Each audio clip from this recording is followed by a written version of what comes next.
Now we'll move on to our first plenary session of the day, Leveraging Sustainable Finance, How Can Switzerland Do Better? This session, moderated by Ms. Olivia Kinghorst, will explore how Switzerland can enhance its role in sustainable finance and contribute to a more inclusive and resilient global economy. So I now hand over to Olivia Kinghorst to guide us through this important discussion. Thank you.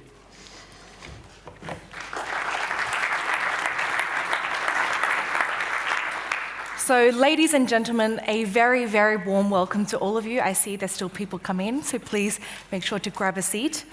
My name is Olivia Kinghorst. I'm a moderator and journalist, and I really have the pleasure of guiding you throughout this next session on sustainable finance. Now, let me ask you a question. Where does Switzerland stand as a green financial center? How would you respond? And I'm going to give you a moment here because the answer isn't so simple. Sustainable investments are growing, yet we are still far from meeting our climate targets and, of course, meeting the Sustainable Development Goals. So, what shift do we need to see within the financial sector? And ultimately, how can Switzerland boost its international cooperation to advance the SDGs abroad? I invite all of you to take part in today's session, and we do have the Slido code up here, so make sure to have a moment now, join the Slido conversation, and submit your questions no matter what industry, sector, background you're coming from, easy or hard. Please remember to submit your questions throughout the conversation, and we're going to get through to them at the very end. For now, let's dive into this topic and unpack all of this with our wonderful panelists, and I'm going to invite them up one by one. First of all, we have Maria Teresa Zappia, Chief Impact and Blended Finance Officer and Deputy CEO at Blue Orchard, Head of Sustainability and Impact at Schroders Capital. Please take a seat.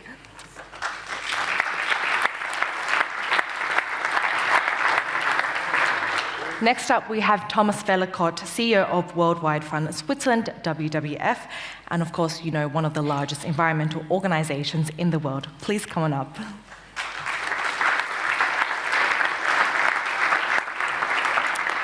Next up, we have a very familiar face in the sustainable finance space. That is Patrick Audier, President of Swiss Sustainable Finance and Chairman of Building Bridges, all about aligning finance with sustainability.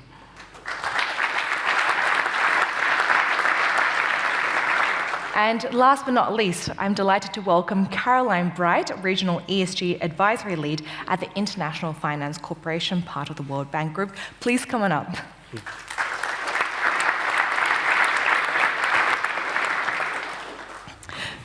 So I thought we could start by revisiting the very first question that I asked to the audience, which was, where does Switzerland stand in its path towards becoming a green financial center? And I do have a little present for all of you. So these are color-coded numbers from 1 to 10, if you could pass them along. And essentially, I would like you to choose a number that best reflects that. 10, the most green, being very, very sustainable, and 1 being we are doing a terrible job. And to all of our speakers and our audience, actually, I'm going to give you a moment here. I'm actually going to invite you to participate in this conversation and also to submit your ideas and thoughts. So where would you rate Switzerland from 1 to 10? And as you submit those on the Slido poll right now, we'll be able to see the answers coming up shortly. So I think all of you have pretty much chosen your numbers. So on the count of 3, I would love all of you to hold up your numbers. 1, 2, 3. How is that? Maria, what number do you have there? 6. 6, okay. Great, so... And we didn't get together before with Patrick. I want to say that because it looks like a collusion. There was no prior collaboration discussion among this. Okay, so Thomas, I'm going to start with you since you put up, what was your number again? 3. 3, yeah. Tell us why you're so confident in your answer. So if you'd asked me the question 20 years ago, I would have given a higher score because Switzerland was really one of the pioneering countries when it came to launching sustainable funds. I think others have definitely caught up and overtaken in the meantime.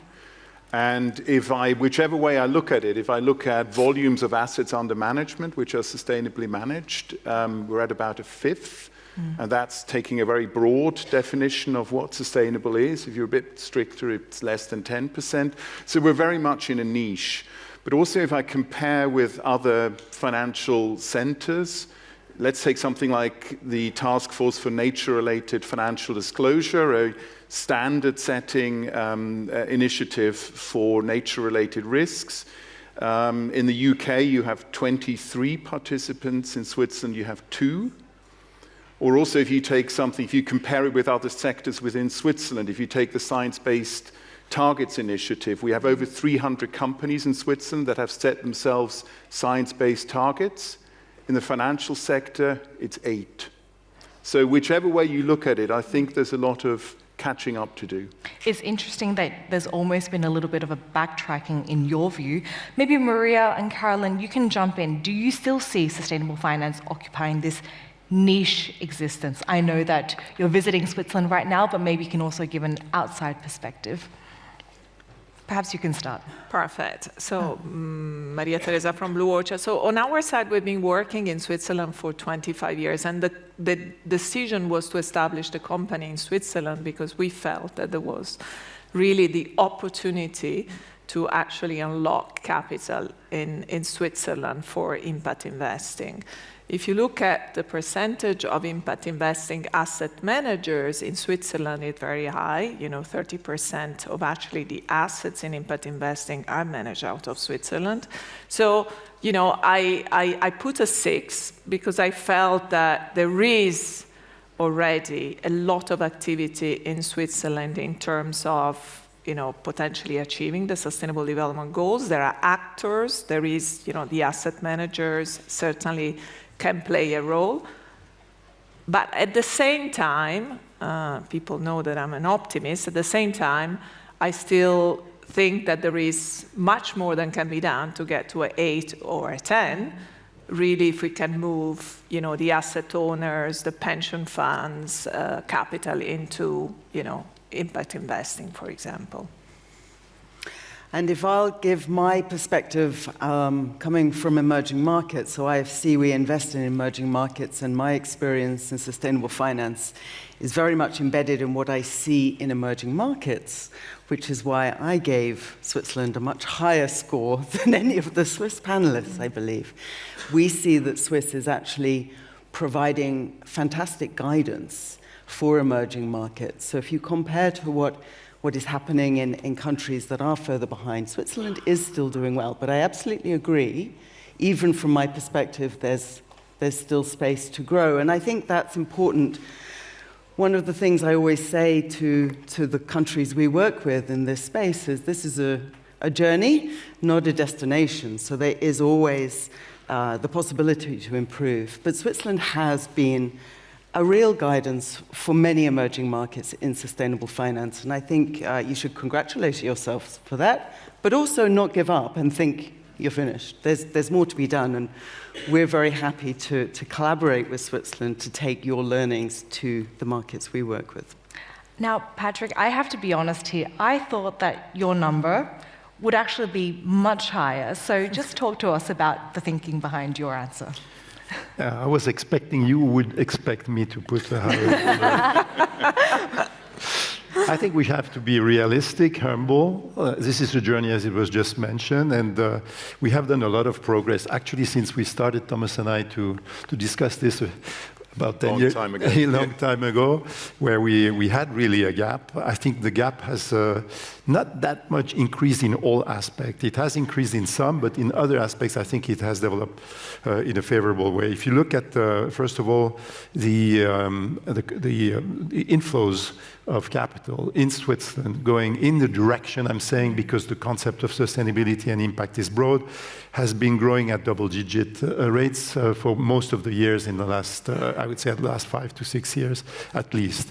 Second, if you look at the asset classes that are concerned by sustainability, I think more and more you see the notion of sustainability and impact getting across asset classes, so getting a bit out of the niche the niche universe that it was into still 10 years ago. And finally, if you look at the way today corporates, which are influenced by the demand of the financial sector, do address the issue of impact and do unlock capital in the right direction for impact and for a sustainability transition, I think Switzerland has made a lot of progress. Still, there's a lot to be done, and we will probably discuss what needs to be done, and that's why I voted 6 and not 8.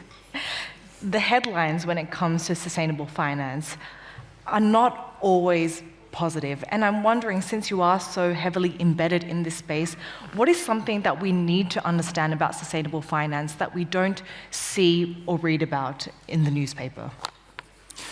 Well, there's a few things. I think today is a good moment to discuss that because there are huge headwinds coming against the idea of sustainability in general, and of course against the idea of corporates and financial institutions to speak too much about it. Mm-hmm. So I think what we need is to go back from perhaps conceptual issues to business issues to make sure that the businesses themselves do understand the interest that there is in investing and unlocking capital in a sustainable direction, which there is, and it's demonstrable. And I think this discussion is yet to happen.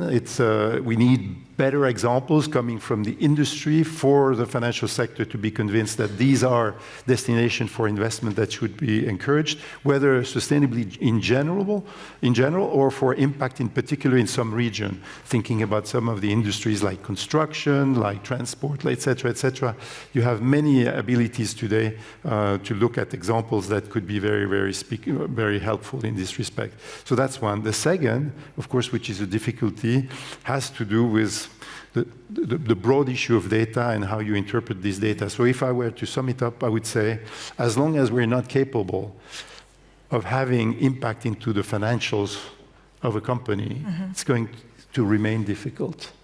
And in order to have impact into the financials of a company, meaning basically how much does what you do impact on the environment and how much could that cost you if the risk materializes, and how much does whatever the environment in general, I'm talking social, I'm talking environment, climate, nature, etc., has an impact on the cost structure or the future cost structure of your business. As long as you cannot precisely demonstrate that, it will be still an issue to be solved, and I think we all have to work on it. Just to not to be too long, there is a good momentum now in this direction that has taken places in Europe with the ISSB standards that are starting to become, I hope, a mainstream for all of us. And speaking of good momentum, I just want to comment on the results coming from the audience. A lot of people did say 4, 5, and 6, but I noticed, interestingly enough, 4% also chose 10. Who's brave enough? Who actually voted 10 in the audience? I love how everyone's so brave in the poll, but in person. So anyway, afterwards, maybe you can come up to the speakers because clearly you might have some good contacts or ideas on why you have such a positive view. And now I'd like to move on to the million-dollar topic, which is unlocking and mobilizing private capital abroad. And maybe, Maria, you could start here. Institutional investors, we're talking about banks, insurance, pension funds, they're sitting on a lot of money. And what exactly is then holding back capital flow into emerging markets? Yeah. So I think it's an important topic to deal with because if you speak to the converted crowd, everybody wants to have impact. Everybody wants to achieve the Sustainable Development Goals. And to be frank, if you are a portfolio manager in a pension fund, I think, the Sustainable Development Goals by now are well known, and nobody will say that they don't want to reduce inequality or they don't want to, tackle climate change. But the reality is that there is still an elephant in the room when we talk about unlocking private capital, and in particular institutional capital for impact. And the elephant in the room is the correlation between achieving impact and achieving financial performance.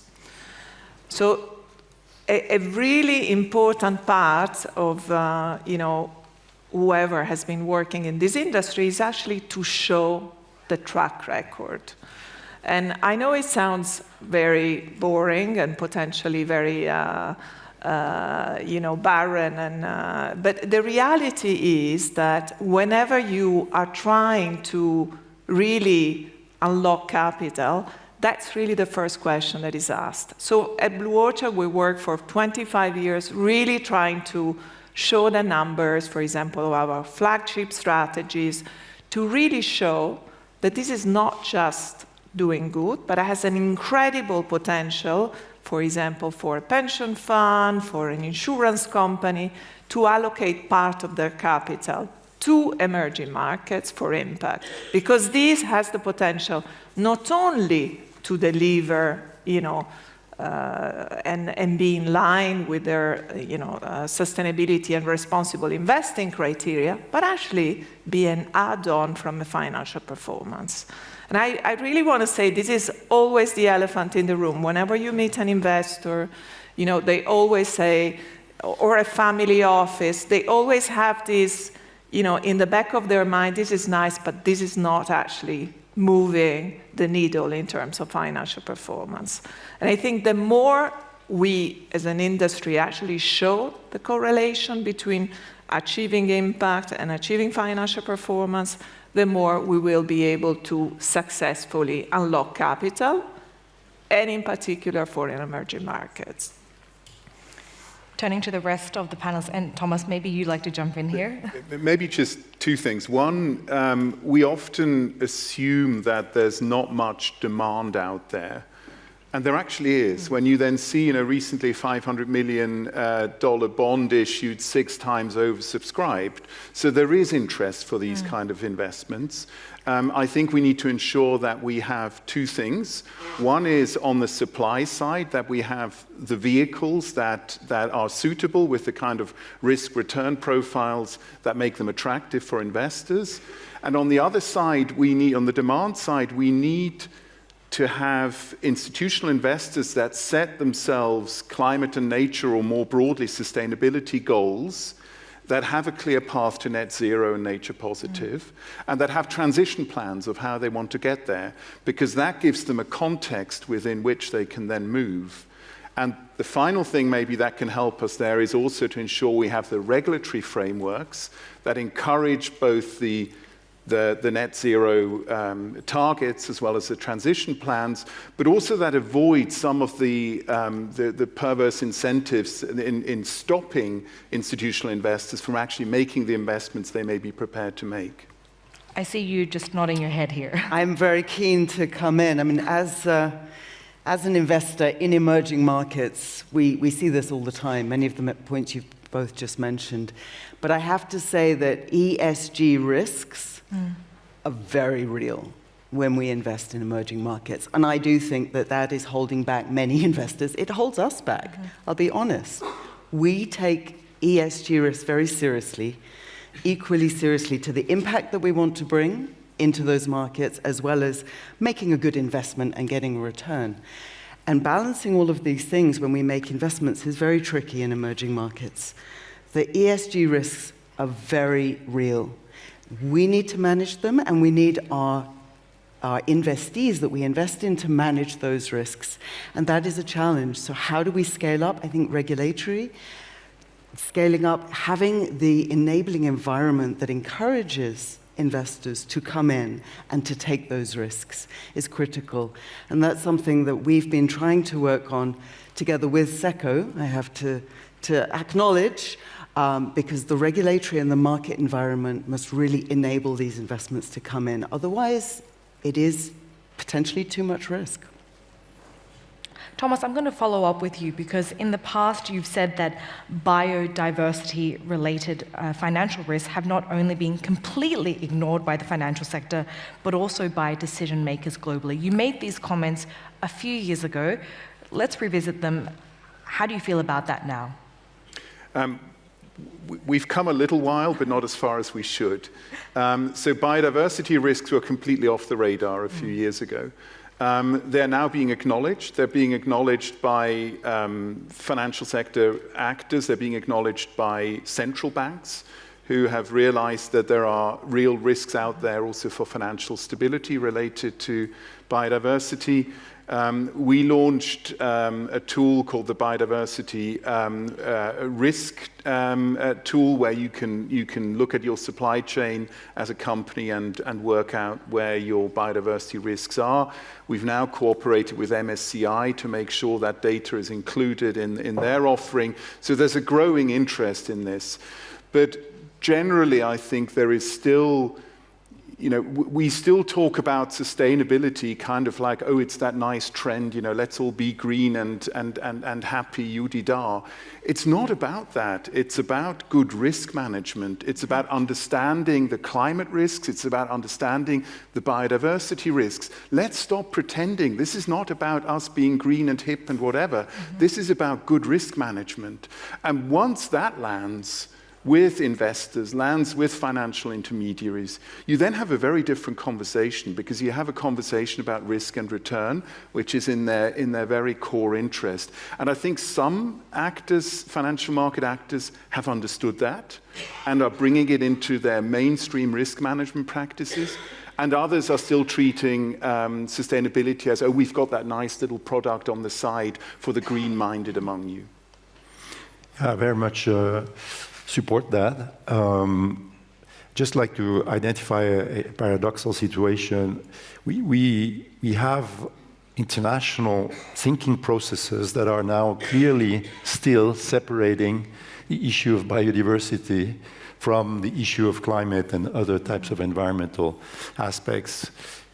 Actually, what you're saying is that it shouldn't, and while you're absolutely right, it still is the case today that our minds are being focusing, in my view, in a way that is not conducive to a rapid change in this respect. And I think we should absolutely try to convey this message as strongly as we can to our authorities, to those who are negotiating, to try to bring those two. I know it's complex, but I think it's absolutely essential to make of this paradigm of addressing nature in general globally effective.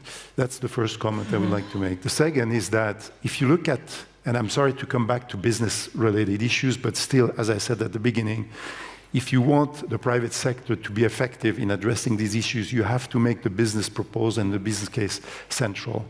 And in order to do that, biodiversity is probably a very good example that is now starting to develop in the minds of most of the financial actors, but also the corporate actors. The bioeconomy is probably one of the biggest sources of investment opportunities of tomorrow. We've heard all the figures that were published by the World Economic Forum about the dependency of whatever we do in the world today from nature, which is over 50% in terms of resources. Well, if this is true and this nature is being damaged at the rate it is, and solutions are not yet put in place, it means that being innovative in this field will create immense universes of opportunities, and some of them will develop here in these very good schools that we have in Switzerland. Many of the financial actors are now recognizing that and are investing more and more in big blocks, materials, energy, or systems, if you wish, bioeconomy. And I think this is very good news. When it comes to investing in these markets, we always hear the term now blended finance, of course, the mixing of public and private capital. I'd love to hear from your perspective, Maria, what do you think is critical to the success of a blended finance strategy? What needs to go into that mix? Yeah. So just a few numbers. I mean, if you think about development finance institutions, they have certainly shareholders' capital that they can, use in so-called blended finance structure, so in private sector mobilization. Recently we have done actually a roundtable. SECO was also attending, IFC, all the, as I call it, the alphabet soup of development finance institutions across the world, multilateral, bilateral development banks. And I think all of them have, in my mind, really for the first time, really put private sector mobilization on top of their list. And this is, for me, already a big step forward in the sense that they will incentivize their teams on achieving private sector mobilization that will use their very, very, let's say, strong and powerful capital to leverage private capital. So I think this is part of the scenario, right? There is a willingness, and there is a mandate, and there is, an objective to use effectively concessional or concessional-commercial capital from publicly owned entities to unlock private capital. On the other side, we also had in the room at this development finance roundtable the private sector, because of course, as sometime I used to work for EBRD, and at that point in time, the EBRD president said it takes two to tango. So in this case, it takes, of course, the development finance institution, of course, they got, the donors, the bilaterals, the multilaterals, but it also takes a private sector. So we also had the private sector in the room, and we had colleagues from commercial banks, we had colleagues from pension funds, we had colleagues from the insurance sector. And it's still clear, and it's really striking to me, that still these two groups really talk a totally different language. So the development finance institution insists that the potential and really the great needs in emerging markets, potentially a blue orchard as the shock absorber, as an asset manager between the two parties, shows the investment opportunities. But on the other side, you still have for example, the insurance sector that says, well, if, for example, a product or a tranche in a blended finance fund is not listed, I cannot invest in it because of, Solvency II and other capital adequacy ratios. So clearly, one thing on which, for example, we are working is trying to tackle the requirements of the private sector to be able to have products that address, their request, meet their requirements. And I think the development finance institutions are also partnering very closely with, the asset owners, because that's the only way, unless we understand what are the parameters of their investment guidelines and principles. We can wish, we can dream, but we will not be able to get these two sets of capital actually pooling together and addressing, be it the Sustainable Development Goals or generally, let's say, impact So at in emerging markets. You're making sure that you're talking the same language as them, so make sure you're catering to them. Exactly, and we are making sure that we are building financing vehicles and instruments that meet their requirements, that meet their, if it is clearly, asset owners, they have a very long investment horizon, so in this case, tenor is not the issue, but they certainly, whenever we start talking about rating, there is a topic of, country risk, going back to emerging markets. There is an issue of potentially a certain return expectation, given the country risk, of some of the emerging markets. So it's really trying to engineer the perfect product so that when you go in front of them, they cannot say, I'm sorry, it doesn't meet our requirements. We would love to invest in this, but unfortunately, we need a rating. This is not an investment horizon, and this doesn't meet our financial returns. But I think we can really tackle this, and we do need these two parties to work together to be able to address, as I say, the elephant in the room, which is financial performance, but also regulatory requirements. We were talking about it before. I mean, some of these asset owners have their own regulatory requirements. So, why not trying to, as somebody said, listen to the client before engineering something that doesn't fly? Just so we can understand this better, because we've talked a lot about this, Can you share some concrete, positive examples of successful sustainable finance initiatives that you have seen in the Global South, Mr. Audier? Because I think that this is something you want to push forward and make sure that beyond the border, there is momentum happening. Yeah, just before I do that, just want to come back to a comment of Maria Teresa. I think there's an issue which consists of making sure that in the blended finance area, there's a combination of proper involvement of public and private capital, of course, but also of correct policy making. And public policy making is one of the critical issues that makes risk bigger in most of those new frontier markets than in other markets. So there, unfortunately, we can't do much directly as a financial institution and coming from the private sector, but we can show that where those public policy making processes are well in place, capital flows in. And then to go to your question, there are very good examples of transformative impact investments that have been done in, for instance, Africa. And I think if you take Kenya, for instance, there's been a mix of public and private capital getting into things such as financial inclusivity, which have been completely transformative for the country and have allowed not only people never having seen a bank branch to get financial units, call it this way, into their phone, but also to be able to get their financial support from the state when it comes to social benefits and or to transact when it comes to business development. And that has been done through an involvement of a local private group together with local public capital, thanks to a decision of the local public authorities to make of financial inclusion a top priority of the country.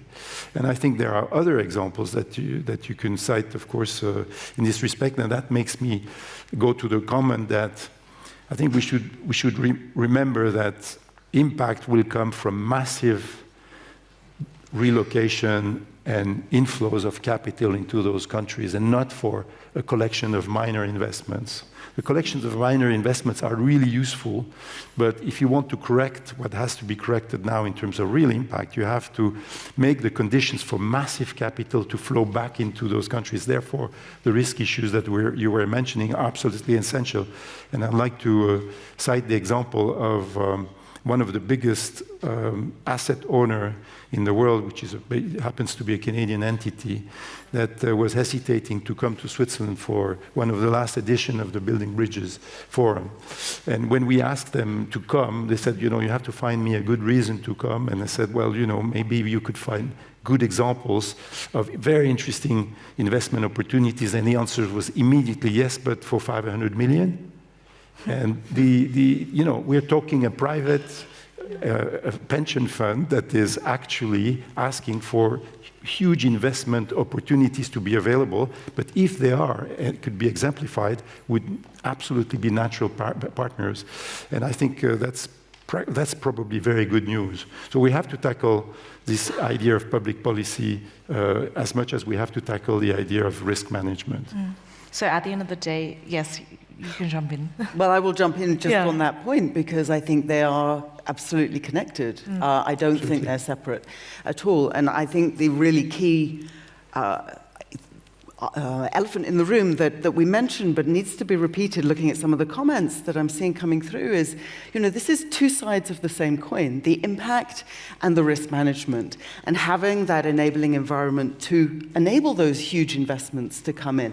These are not separate things. They have to go in tandem and they have to be done in a concerted manner. And that's the tricky part. And I think that is what is holding back so much investment.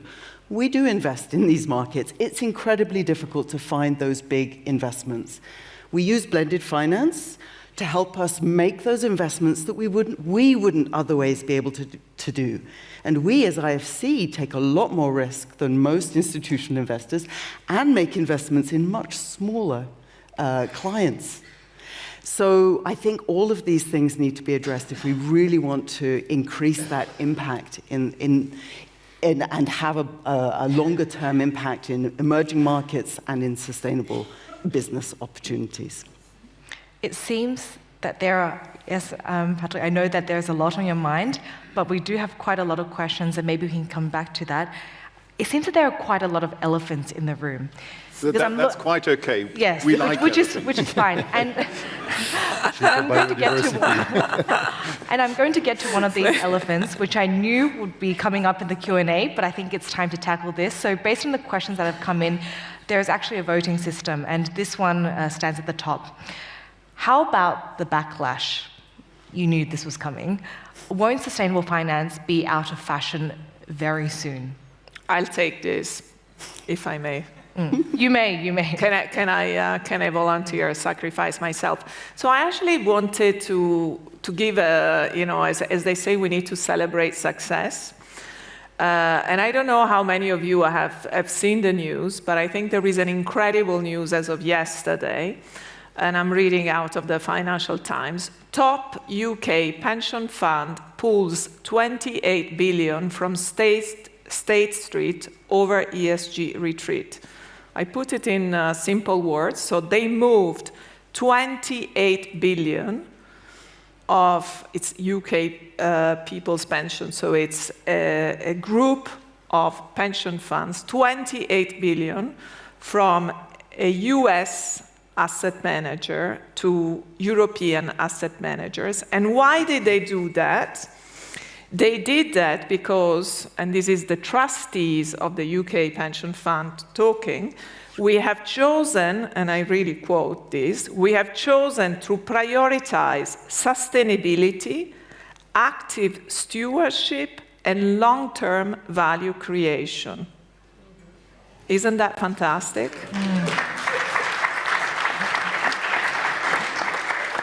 I literally get the goosebumps when I read this, and I feel like this is the first of many more wins, and we need to contribute to this. And I think it's the backlash against the backlash. Is how I'm seeing. One thing I'd say from the emerging market perspective, the backlash, the first backlash hasn't got there yet. People are still wondering what ESG really is, and that's why we're there and trying to explain it. The backlash really has been, especially in the US and certain voices in Western markets. But I think this is the start of the backlash against that. And I think it's because of that hype, and now when we get to reality, that we will see real thought going behind where people's money goes. I would just challenge a bit what the backlash is against. I think there's a backlash against the ESG label, yes, definitely, different for different markets. But I think as more and more companies and investors realize that what this is about is long-term performance, it's about returns, it's about business models that are sound. And the more and more that comes through, that's not something that goes out of the window. That's not something that you're seeing a backlash against. So good risk management is something which more and more sustainability becomes part of. And I think that is something which is not a conversation of where do you stand on a political spectrum. That's just a conversation of do you want to know what risks you have, do you not want to know it? And I think we have to be careful. We hear all these headlines in the news. What you don't see is what's happening sort of a level below the headlines, right? For example, that last China set itself very ambitious growth goals for renewable energies for 2030. It achieved those goals last July, 6 years early. No one writes about that in the mainstream press. Or did you know that Texas last year overtook California when it came to renewable energy installations? Texas, out of all places, not the wokest state in the United States. So let's challenge a little bit this media narrative of, oh my God, there's this backlash out there. There is a backlash, but it's against a very specific label. I very much agree, if I may just jump in.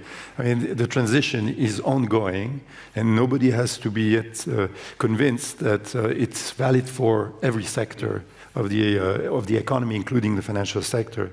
So I think this is very important. If you look at these alliances that are little by little eroding because of artificial legal processes that are attacking companies simply because they have the same ideas and they want to put them to the general assemblies of the companies they invested. I mean, this is not going to make the difference. I mean, those who get out of those alliances, they will continue for very good reason, that is risk management in particular, and investment opportunities to continue to invest properly. So I think, I agree with you. We should not overemphasize this kind of strong or headwinds. So the second elephant that we've got, actually, I don't know, maybe it's the 10th elephant already, but what impact will the Trump administration have on ESG principles in the Swiss finance sector? And I think we can look at this question more broadly on ESG principles.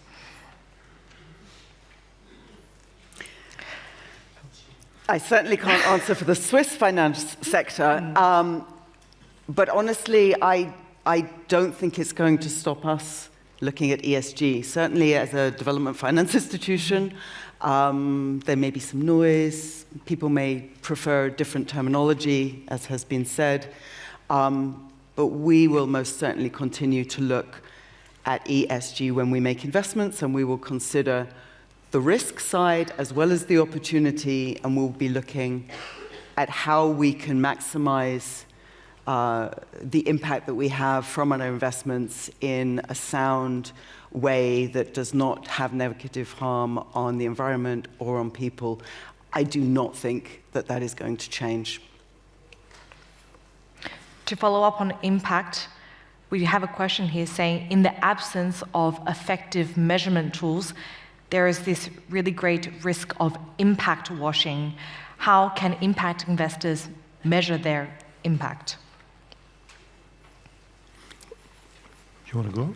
Well, I can say from an IFC perspective, we've considered ourselves an impact investor for 60 years before the term was even coined, and that there are ways to measure impact, and there are a number of different models out there, including IFCs. It has to be real, it has to be based on a methodology, and I think that was part of the problem, that we haven't had that consistency, so there was the risk of impact washing in the same way we had the risk of greenwashing, and I think it's because of the misuse of terms that we've had any of this backlash, and why ESG is no longer, has been tarred with this brush, because people have used that term to mean things that it wasn't really originally intended to. So I think if you have a methodology and you have sound data on which you're basing your claims, then I think we're fine. It's when you don't have that we have a challenge. And if I may, I think it's when you mustn't have a divergence between the methodology and what you're claiming, how you're communicating to the outside world. I think that's very much where the whole greenwashing problem came in, was if you do one thing and you say something else. It's not about do you communicate or do you not communicate, because we need action and we need transparency. That's not an either or, that's not a trade-off between these two, but we need to make sure it's honest communication about what action is actually being taken. Just to add a point, I think the development of some regulation, not all, is going in the right direction with regard to, for instance, transparency. Transparency will, by definition, bring to the attention of investors, owners, retail participants, corporates, what is correct and what is not correct, what is true fact, what is not true fact. And I think the transparency on the value chain that is going to be the reality of the next few years is going to be a game changer in this respect. Just to follow up, we have green hushing, we have greenwashing. In your view, is there one that presents a greater challenge? If I may just quickly jump on that, I think green hushing is a terrible thing, personally. I understand it. Of course, I understand that if you're running a company and you're especially in certain part of the world where today you risk to be sued simply because you pretend that you want to pursue environmentally safe and sound objectives, you'd rather not speak about it and continue to do it for your shareholders' value and for the interest of your mission. But I think it's terrible because it gives good pretext for others not to continue to do the efforts, and it also discourages probably the smaller players to get into the field. So that's why I think green hushing should be fought. I think including in this country is doing a great job in trying to transition, I think, quite fast in some areas and industries, but of course it's still a bit timid in terms of expressing how it does it, but I think we should encourage, and that's where, for instance, Swiss Sustainable Finance is trying to be active with other constituencies to make sure we know what's happening. A very simple question that I think we could have addressed at the beginning: how do we actually define a green financial center? And I think, Maria, you have some thoughts on this because you see other financial centers as being a little more advanced than Switzerland when it comes to sustainable finance. What are you basing this off of? It's actually a good point, because in fact, when I was preparing for this panel, I thought, I'm sure that if we ask what a green financial center is to 5 different people in this room, they will define it in a different way. I think, maybe I'll say what would be my definition. So my definition of a green financial center is actually to be able to be, I guess, to have an ambition in terms of an intent, in terms of clear, if you want, objectives. And so really have a set of, if you want, not only environmental, because for me environmental and social really go hand in hand, but environmental inclusion objectives, and then really have a series of activities that follow, kind of a theory of change. This is my objectives, this is how, these are the activities following the objectives, and these are the outcomes. And if we were to spell this out, I would probably say that a green financial center, if I think about Switzerland, would be one where you start measuring a part of the assets of the financial sector that goes into, green, is it green vehicle, green bonds, or so really put numbers around the ambition as opposed to just big statements. Your definition? I would actually give the same definition as I give for a country, which is, do you know where you're going? Yeah. We take climate, we have the Paris Climate Accord, we have a clear goal for where we're going there. The financial sector is mentioned in the Paris Climate Accord. So do you know where you're going as a sector in terms of being 1.5 degree compatible? Do you know where you stand today? And do you have a transition plan for how you get there? And if you have those 3 elements, then you have a good sustainability strategy. What I'm seeing instead very often is that sort of large picture gets blurred, and people don't want to talk about that, but they want to talk about the wonderful little projects they're doing. And little wonderful projects are wonderful, but you need that overarching direction. Otherwise you're just not going to get there. This is an interesting question I think could be valid to many in the audience. Someone has written, as a startup active in emerging markets, we find that investors still have a lot of prejudice against emerging markets. So how can you incentivize investments also into startups? I think this plays into the idea of risk perception. How much do you think that this is high risk with low return? Carolyn? Well, we do invest in startups in emerging markets. I admit it's relatively small, but IFC is actually a relatively small investor compared to the big ones out there. And I'll admit that we often don't say that we are the biggest DFI, but we are a DFI. It is incredibly hard. I mean, emerging market investors we have so many things that we need to manage, so many risks, that a startup just adds layer on layer of different risk. So how do we incentivize investments? You have to be very conscious about what you're doing and very clear. So we have a specific department that looks at how we invest in startups with the expertise to understand how to manage those risks. But it is incredibly challenging. And I've been working in development finance for too many years. But even 20 years ago, we were having exactly the same conversations. How do we get more money into startups? It's the highest risk category. And yet, of course, there's so many other risks already in emerging markets that most investors don't want to go there. Yeah. I mean, you said it. I think if you sum it up, the big issue is the cost of capital. And whatever has to be done has to reduce that cost of capital. And the first thing that has to be done to reduce the cost of capital is to manage the risk. And in particular, the local risk. Of course, you can add the currency risk and all that stuff. But you have today mechanism to manage some of the peripheral risks. You have very few only mechanisms to manage the country and other types of local risk. One way, perhaps one avenue could be the DFIs or the local DFIs. That could be, and in my view, or my very little experience of these new frontier markets, this is perhaps where there's a gap that could be filled, i.e. the role of the multilateral development banks have also locally an importance that is underestimated, and perhaps liquidity in this respect could be added to those facilities so that this risk can be managed better. Maybe, Come back to if I may, Olivia, so there is a very important database, it's called GEMS, where all development finance institutions, even the private sector, have pulled together their risk management data exactly on emerging market risk. So this doesn't necessarily, I guess, cover the startup sector, but has already a lot of information on performance of past investments in emerging markets.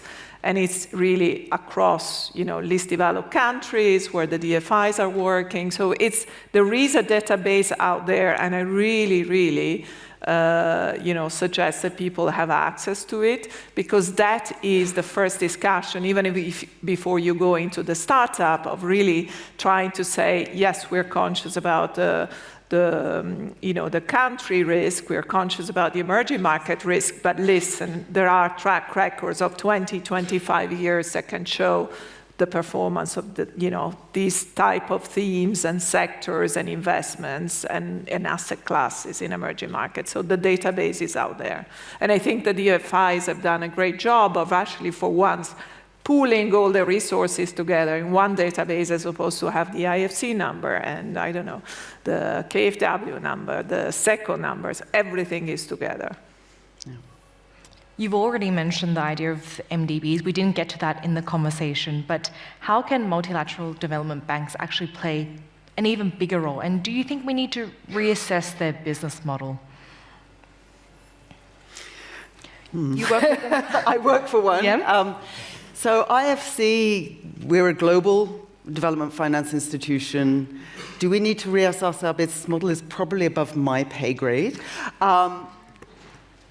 But I mean, what I do see on the ground is that we play a role, not the role, we play a role in bringing finance to these emerging markets.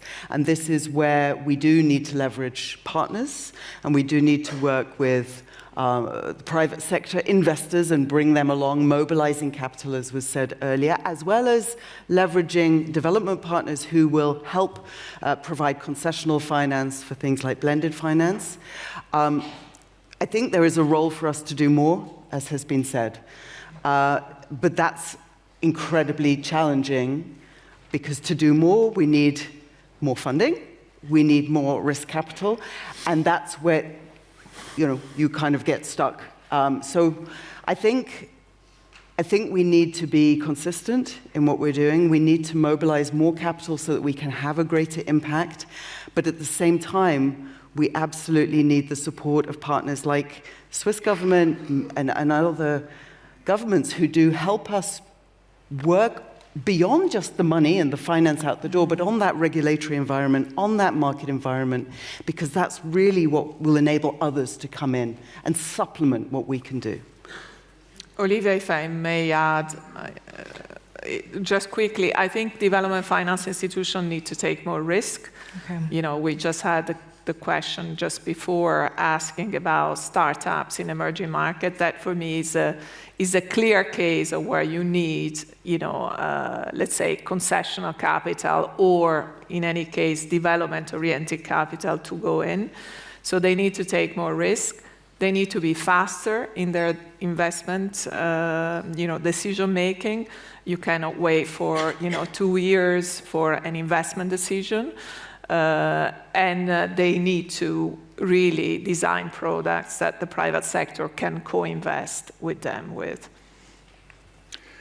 I think they play an incredibly important role, and will do so in the future as well, with their own investments, the volume of their own investments, but also with the kind of role they can play in terms of innovation that maybe some of the other players can't play in the same way, and in the way they can unlock private capital to come in. I think that's probably the biggest lever of all. But also in how they set standards, how they measure some of the impacts. I think MDBs can play an incredibly important role there. And I think not just for development banks, but more generally, we sometimes have this notion of, there's not enough money out there for these kind of investments. If you look at investments into nature, 140 times as much goes into destructive activities than go into nature-based solutions.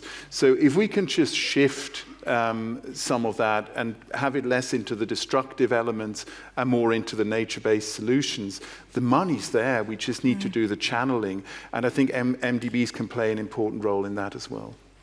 Just want to add a comment, because I mentioned about the MDB's importance. I think for liquidity and local liquidity is essential for private capital to flow in. But in terms of nature, since you mentioned it, Thomas, I think there's also innovation in the financial sector that can help. And I think there Switzerland has a role to play, and does play a role, actually. There are very interesting initiatives in the private asset segment and sector in particular, which show that instead of going the normal route of, for instance, alleviating some of the disasters happening in nature by offsetting, you can probably get capital to flow into solutions that are insetting good solutions rather than simply offsetting the bad ones, meaning transformative solutions, for instance, for certain types of crops that will then attract capital, because, of course, if they do transform the way production is being made for things such as coffee, cocoa, any other types of crop, this will little by little lead to the leading industrialists' successes. So I think you can also count on innovation in the financial sector to be active in this respect. Patrick, I'd love to actually finish and give you the word here, since you are such a key figure in the sustainable finance space here in Switzerland. If you were to design a conference, and it's all about international cooperation and sustainable finance, what would you put at the top of the agenda? First of all, we're trying to work very, very narrowly with our authorities to bring all the stakeholders around the table already with our initiatives at Building Bridges, and I think this is just a start. But I think setting the agenda is the critical issue, and there are so many aspects where you can start with. I think I would start with probably 3 aspects. One is to make sure that we have the right data and impact measurement set of instruments. And I think we should not stop putting efforts in trying to agree on what is reference and what is not reference, and then all focus on the same type of results and or objectives when it comes to quantifying an objective. The second is, I think we should absolutely continue to make sure that the combination of public and private capital can become more effective when it comes to emerging markets or new frontier markets. And I think most of the aspects have been discussed here. So I think this is a top agenda issue. How do you make the MDBs, the public sector monies, the public sector policies, and private capital in general, big capital, work better together? And I think innovation has to do with it, and that would be the third point. Where do you find good examples of innovative, transformative investments that could be replicable? And just here, a last comment. I think we tend to look from the big north to the big south as giving examples of what should be the solution. I think you have excellent examples of transformative investments that exist in the big south that can be showcased in our part of the world, attracting interest and perhaps investment in a more effective way than we've been doing until here. That's at least what we're trying to do at Building Bridges. Wonderful. So we almost need to flip the script there. Ladies and gentlemen, please put your hands together for our panelists today. Thank you so much.